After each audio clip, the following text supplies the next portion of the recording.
good morning from South Texas. Well, it's come to our attention that a lot of you folks out there that are watching these things are curious about traveling to Moab. So we've put together some of the videos, some of the pictures that we took in and around Moab, some of the stuff we like to do, and we hope that you enjoy them. One of my favorite adventures we took in Moab was in the Needles District in Canyonlands. To get to the Needles District, you go south on 191 and take Route 211 through this beautiful landscape. You come across Newspaper Rock, which you need to stop and look at all the petroglyphs, which is very cool. And we went with Navtech out to Chesler Park area. It's not something you can do on your own. It's really off-road. It's an amazing trip. It's a full-day trip. They take you up Elephant Hill, which is just incredible to be in a vehicle that can go up that slick rock. And then they take you out. You get to see petroglyphs. You get into the Needles District. We had lunch out there. And then there's a 3-mile hike if you want to hike back into Chesler Park. It's a little uphill. It's through some fins. It's a little challenging. My husband decided to stay back, and I went out on the hike. It was really incredible, and it was such a great memory. We went in late April, and we had snow, we had rain, we had sunshine, so the weather was kind of all over the place that trip. But it was one of the most memorable things that I've done in Moab.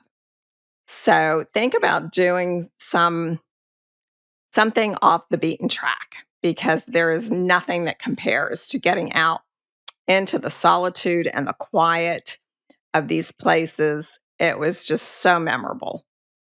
If you don't have time or don't want to do a trip, you can drive yourself out and see some overlooks.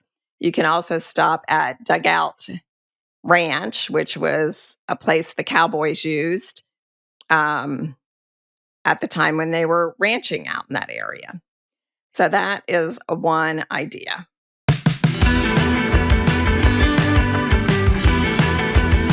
Another one of our favorite trips was we rented side-by-sides by Extreme 4x4 Tours and did a 2.5-hour drive on Hell's Revenge Slickwalk Trail.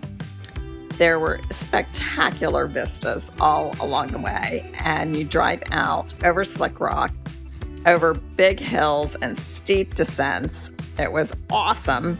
Of course, Mike drove because I didn't have the guts to do it. But they take you out to an overlook over the Colorado River, and you can see the DeSale Mountains in the background. It was fabulous, and we really had fun. We went on a later day once that was kind of at sunset. So if you want to do something like that, check out Extreme 4x4 Tours.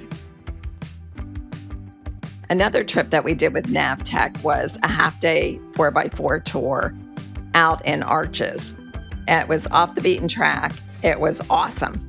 We got to stop at Tower Arch and see the Eye of the Whale. It was just a great trip. We went up these steep inclines. We got to get out and walk around and hike through some of the fins. It was absolutely spectacular. I highly recommend, like I said, to get off the beaten track, do something different, go deeper into the parks. There are some great hiking trails in Arches as well. This is Park Avenue hike. It's a little bit steep at the beginning, but it kind of flattens out. And it's just a beautiful hike. This I did early in the morning before the crowds got there.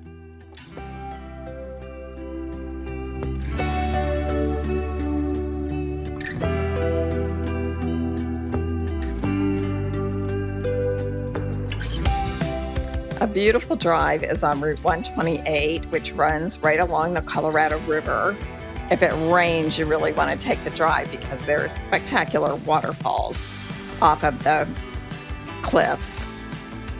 If you have a smaller rig, there's a lot of state campgrounds along the river too that are really beautiful. I wouldn't drive it in a big rig. The road is twisty and turny, and there's a lot of overhanging rock, so you kind of have to be careful. Dead Horse Point is a state park on the way to Island in the Sky. It's called Dead Horse Point because at the turn of the centuries, cowboys would round up the Mustangs and drive them out to this point. It was about 30 feet wide at the neck of it, so they could fence it off with branches and brush and things and create a natural corral for them. And then they come back and sort through the horses and keep the ones that they wanted. Well, one time, for some reason, the horses were left out in the corral. All the horses died because there was no water out there. So they call it Dead Horse Point for that reason. But it's a good stop. They do have campgrounds out there as well.